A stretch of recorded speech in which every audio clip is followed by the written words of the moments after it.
On the 15th and 16th November 2021, AFRODAD in partnership with CTPD, FEMNET and SADC-PF hosted the inaugural Date and Gender Seminar for Women Legislators in Lusaka, Zambia, under the theme, Building Capacity of Female Parliamentarians on Public Debt Management Issues.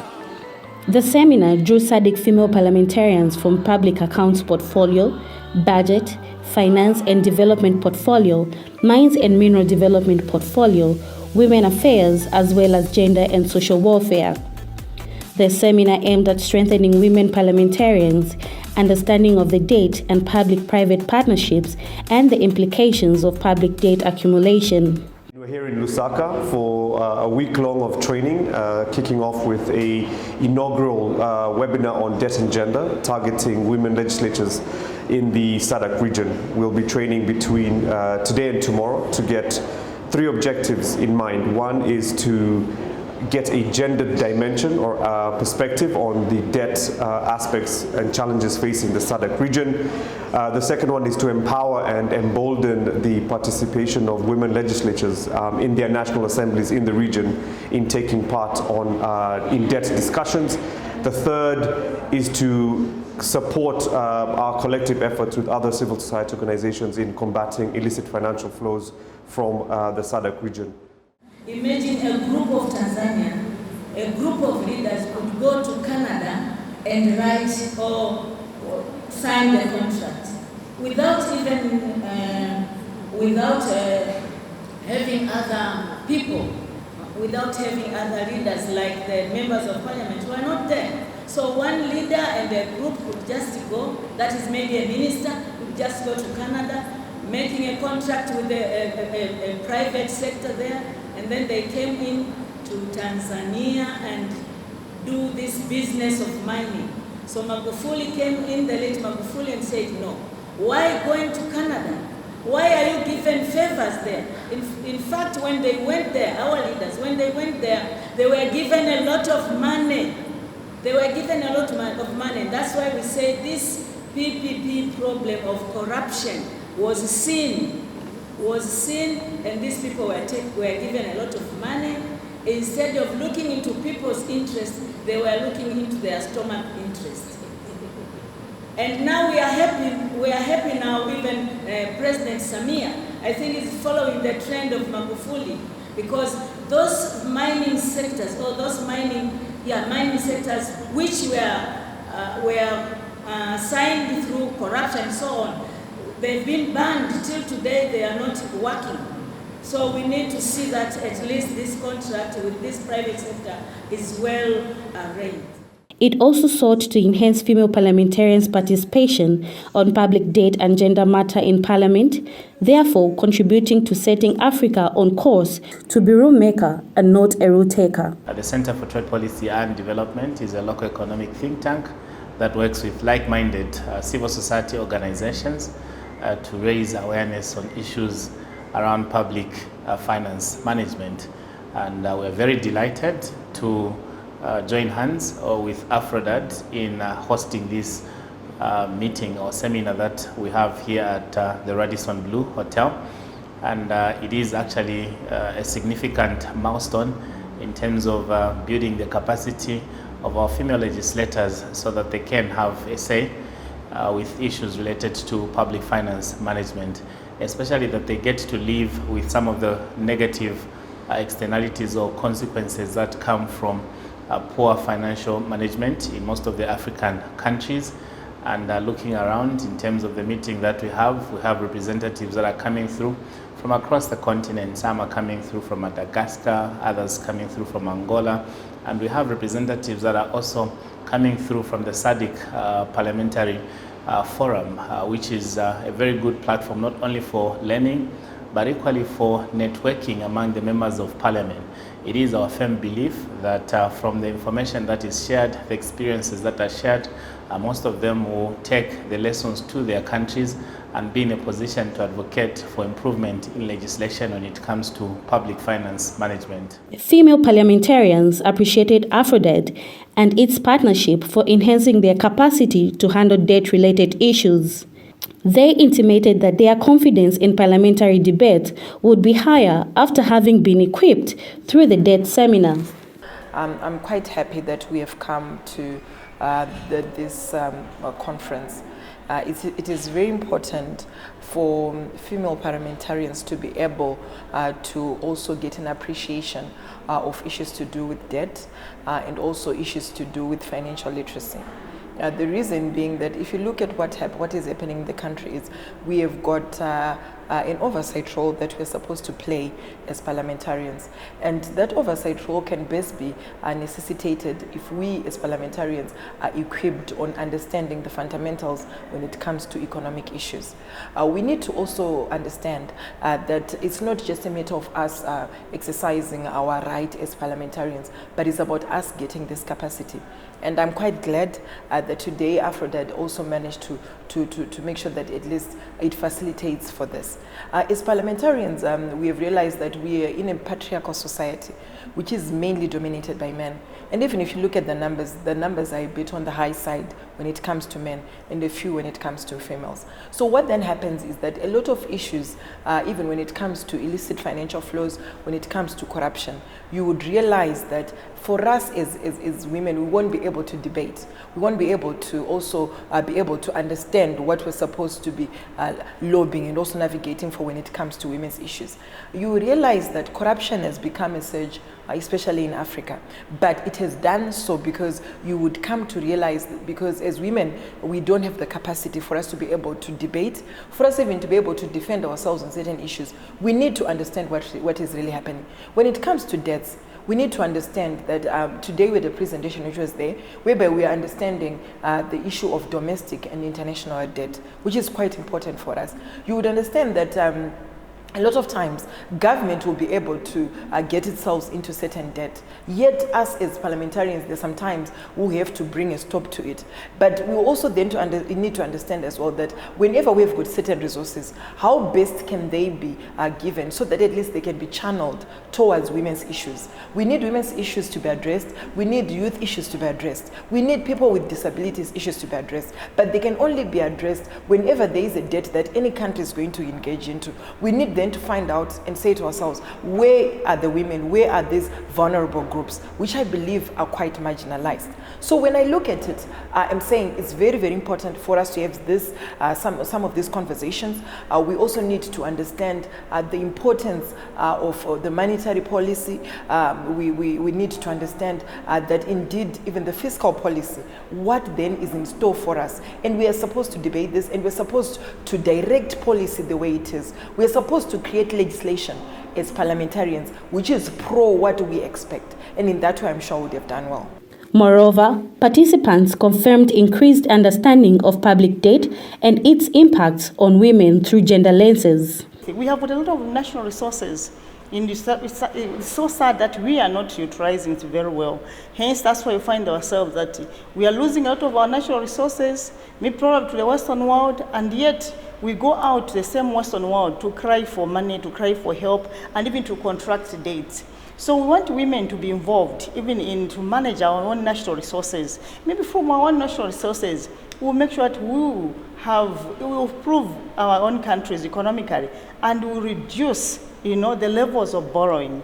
Even the wrong land, stop it at all, because we have what all it takes in Africa for us to make sure that we improve our economy through our natural resources, the minerals that we have. We have a lot of natural trees. We have the good weather, which ourselves sometimes we complain.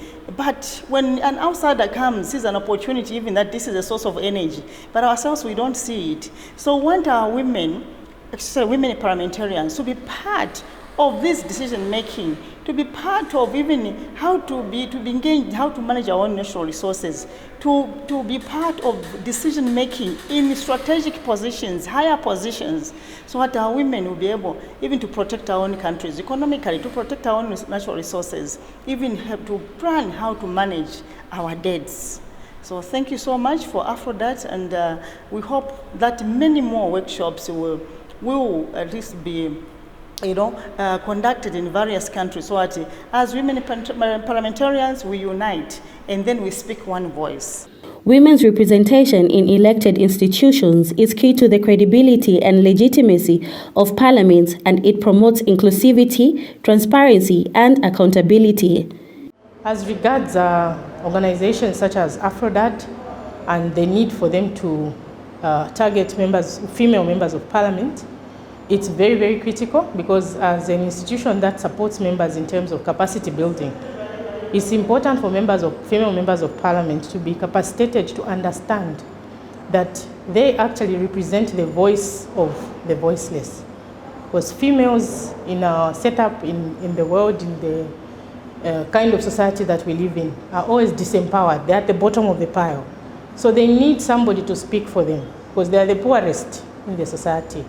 They are disempowered. They need to be picked up. And members of Parliament, as particularly female members of Parliament, actually have a voice that can articulate the issues that affect those at the bottom of the pile, the disempowered, especially women and children. Moreover, over the past 3 years, African Forum and Network on Date and Development, AFRODAD, has been building capacity of parliamentarians at national and regional levels.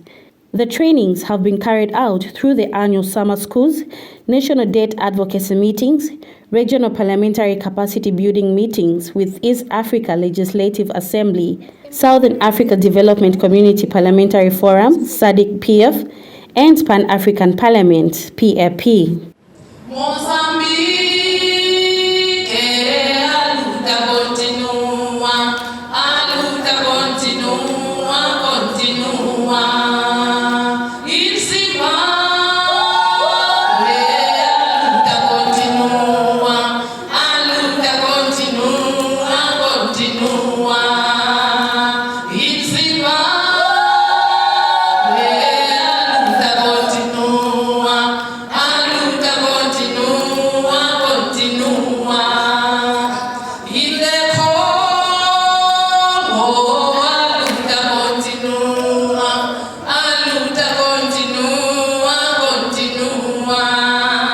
What we're hoping to get out of the next 2 days, specifically with the women legislators from the region, is to establish the foundations for a caucus of women parliamentarians who are actively participating in the debt debate and its interconnectedness with the wider economic and social justice issues affecting the continent.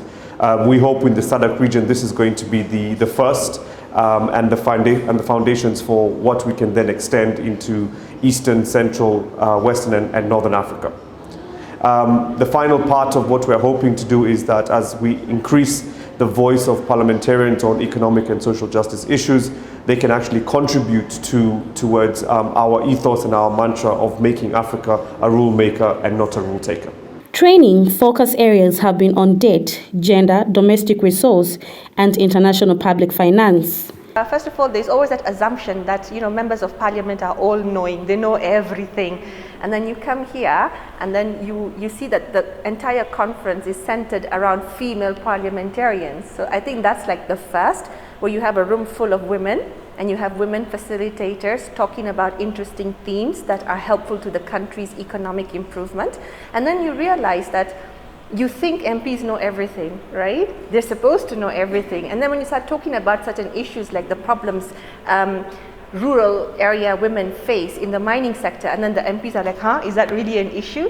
That kind of struck me, because then we realized there's not much knowledge that is being shared with our MPs, and the fact that their capacity is not being built at parliamentary level.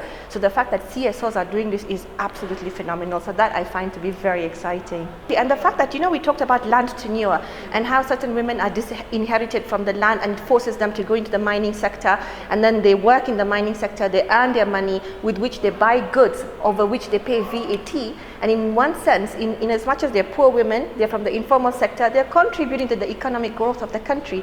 And then you have the MPs being like, oh my God, we didn't see it this way. So yes, we have a role, an active role to play, so that we ensure that these women in the informal sector are being protected. So I love the fact that after the discussions, the MPs, when they went into their working sessions, they had to come up with their own proposals. What are they going to do at policy level? What will they do through Parliament? What are they going to do in their own initiative to ensure that they're using their political voice to strengthen not only the economic development of the country, but the economic welfare of women. So I love the fact that they came and they presented their various proposals. The fact that they're talking about we're going to start taxing the mining companies, we look for innovative ways of financing. I think that was the end result of it all. So it's fantastic. Let's just ask ourselves, right?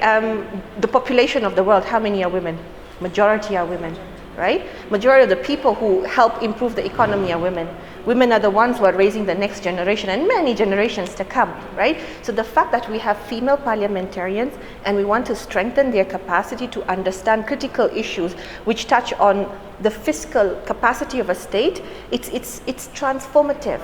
It's actually transformative, because getting them to that level of understanding these issues would only mean better policies in Parliament, better policies in the sense that they're going to be gender inclusive. So there's never going to be this distinction that, you know, women do certain things and men do certain things. No, you do everything equally, you're treated equally, you're paid equally, and then you develop equally. So I think that's the capacity that's needed for these parliamentarians to focus on, because you want to secure not only the tax base of your country, but you want to broaden it.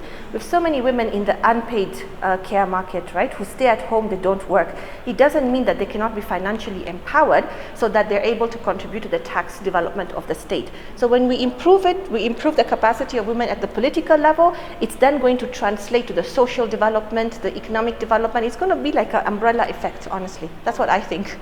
Women are more than 53% in this country. And we expect to see policies which are being created favoring more women. Even in this house where we are seated, they are just men. And we are more in the republic. But look at the number of women who are in this place. This is supposed to be, this parliament, I can say it is keyword.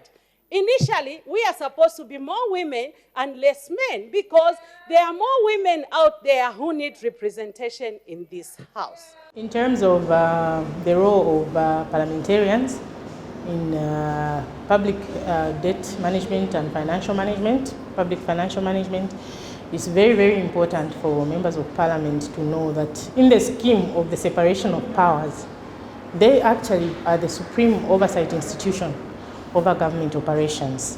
So they act on behalf of the people, so they have a big responsibility, and it's very, very important for them to appreciate the role that they have to play, because they are elected to serve the people that elect them.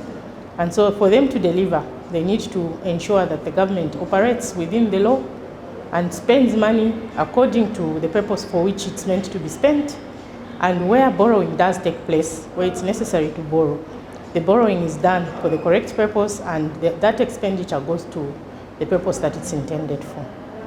Since Parliament is charged with initiating laws that serve the promotion of citizens' rights, they must ensure that public money is spent wisely through vetting the national budget and ensuring that people-centered government programs are efficiently implemented.